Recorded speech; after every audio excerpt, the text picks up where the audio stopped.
안녕하십니까? 저는 제 이름이 수아라는 것을 잊고 산 지 오래된 며느리입니다. 제 이름 석자 대신 우리 집 둘째. 며느리, 우리 수아, 그리고 요즘 들어서는 힘든 일 도맡아 하는 사람으로 불립니다. 하지만 이젠 그 칭호조차 빼앗길 위기에 처했습니다. 아니, 이미 빼앗겼을지도 모릅니다. 오늘 이 사연은 17년이라는 세월 동안 헌신했던 저의 자리가 어떻게 한순간에 허공으로 증발해버렸는지에 대한 기록입니다. 이 긴 이야기를 통해 저와 비슷한 마음을 겪는 누군가에게 작은 위로라도 얻을 수 있기를 바랍니다. 일부 17년 며느리의 무게. 저는 3남매 중 둘째인 남편과 결혼해 연년생 두 아들을 키우며 살아왔습니다. 눈 떠보니 어느덧 신이 코앞입니다. 정말이지 정신없이 살았어요. 직장 다니면서 아이들 키우고 남편 뒷바라지하고 시댁일까지 챙기다 보면 저는 항상 맨 마지막이었습니다. 제 이름 수아라는 이름은 어느 순간부터 가족 구성원 명단에서조차 자취를 감춘 것 같았습니다. 남편은 제가 모든 것을 완벽하게 해내자 저의 희생을 당연하게 받아들였습니다. 여보, 어머니가 이번 명절에 홍어회 먹고 싶다고 하셨는데 시장에서 싱싱한 거 구해다가 전라도식으로 좀 삭혀줘. 여보, 내일 회사 상사 집들이 선물로 어머니가 담근 김치 좀 드릴 수 있을까? 당신이 포장 좀 예쁘게 해주고. 남편의 요구는 일상이었고 저는 늘 알았어라고 대답했습니다. 저의 퇴근 후는 또 다른 출근이었습니다. 아이들을 재우고 새벽 일시까지 시댁 제사 음식 재료를 다듬고 다음날 새벽 5시에 일어나 전을 부치는 살. 그것이 지난 17년간 저의 일상이었습니다. 제가 직장에서 승진을 포기하고 아이들 하원에 맞춰 퇴근 시간을 조절했을 때도 남편은 고맙다는 말 대신 당신이 현명한 선택을 했어. 우리 가족을 위해서는 그게 맞아라고만 했습니다. 저의 커리어는 시댁과 육아라는 두 개의 거대한 산 앞에서 늘 뒷전으로 밀렸습니다. 왜 그렇게까지 시댁에 신경 썼냐고요? 여기에는 피치 못할 사연이 있었습니다. 남편의 형, 그러니까 아주버님은 제가 결혼하기도 전부터 이혼하신 분이었습니다.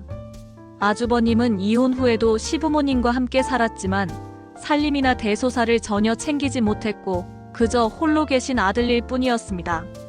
자연스럽게 시부모님 곁을 지키는 며느리 역할은 전부 제 몫이었습니다.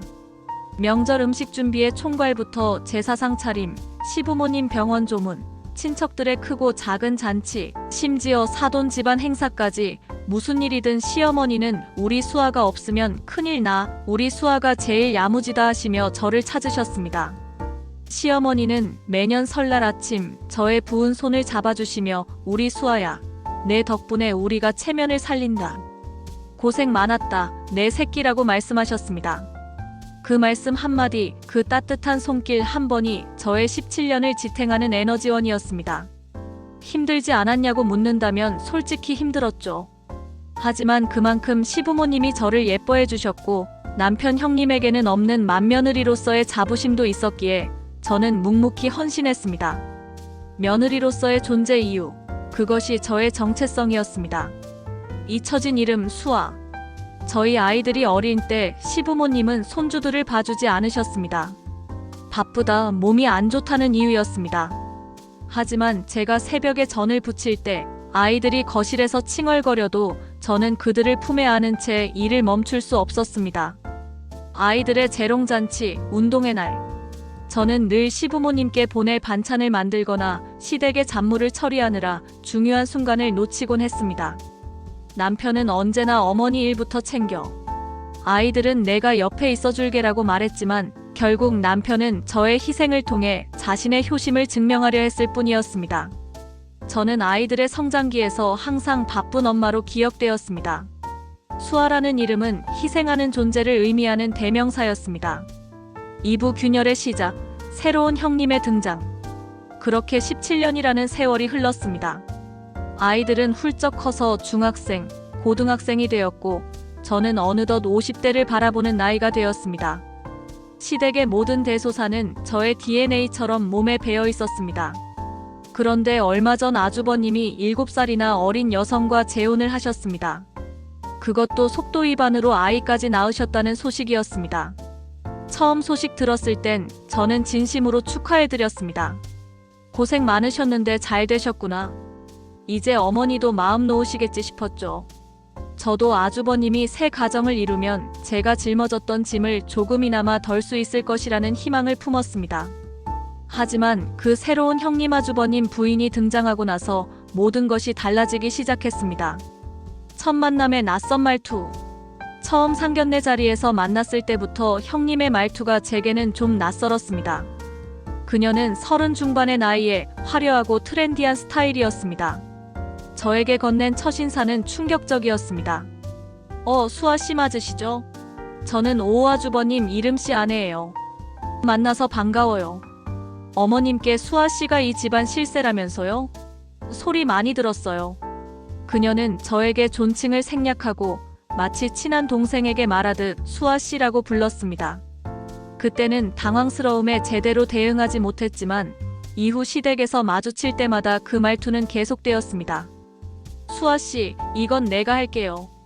저건 좀 옮겨줄래요? 어머님, 수아씨가 벌써 다 해놨네요. 나는 이런 거 잘 못하는데 수아씨가 있어서 든든해요. 칭찬 같지만 자신의 무능함을 저의 헌신 뒤에 숨기는 듯한 묘한 뉘앙스였습니다. 하세요. 드세요. 죄송해요.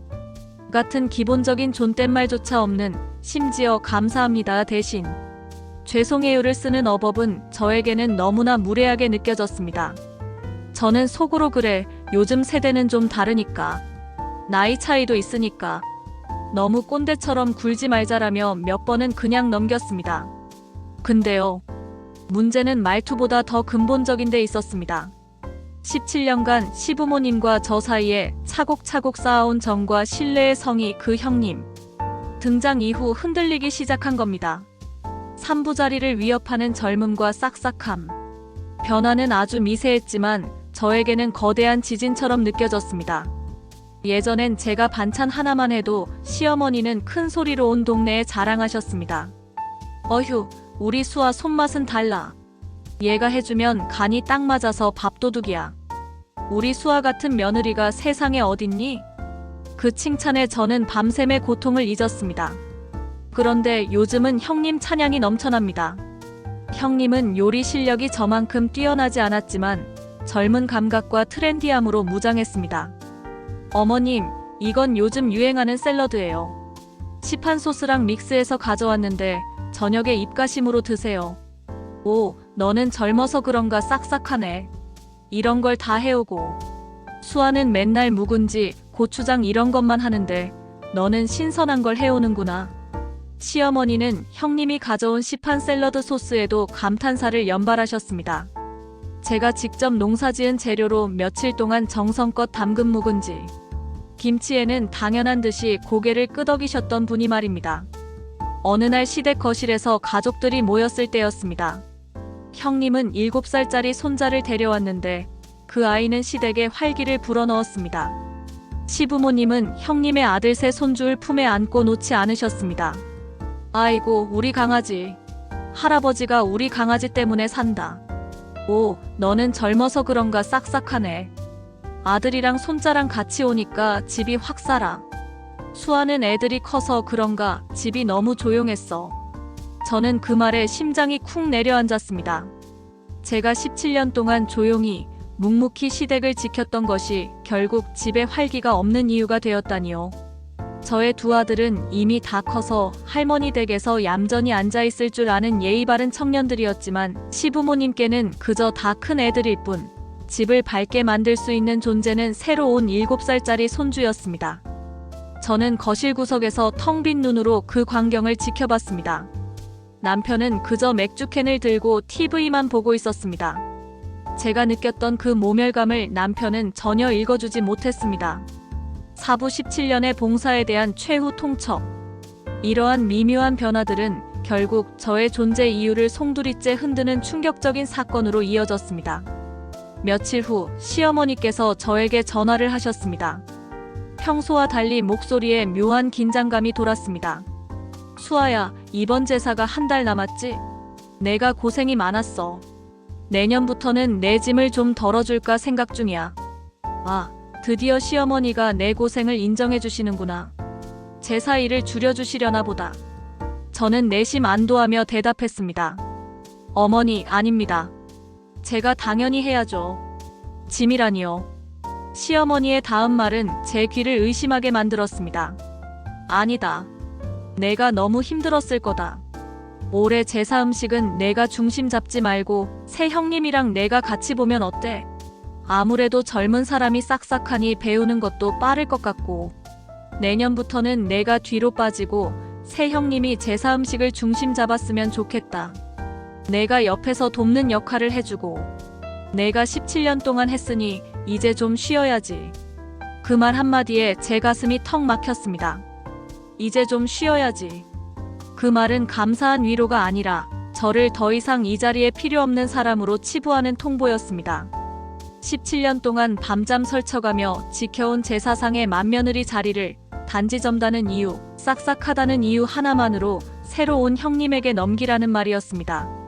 그 자리에서 저는 아무 말도 못하고 그 전에 어머니 하고 억지로 웃기만 했지만 속으로는 울고 싶었어요. 아니, 울음이 터져나오려 했습니다. 시어머니는 통화 말미에 덧붙였습니다. 그래, 우리 수아는 이제 뒤에서 코치만 해줘. 젊은 사람이 중심을 잡아야 집안에 활기가 돈단다. 우리 수아가 마음 상할까봐 걱정했는데 이렇게 쿨하게 받아들여줘서 고맙다. 쿨하게요? 제가 쿨한 것이 아니라 그 자리에서 제 감정을 드러낼 용기조차 없었던 것뿐입니다.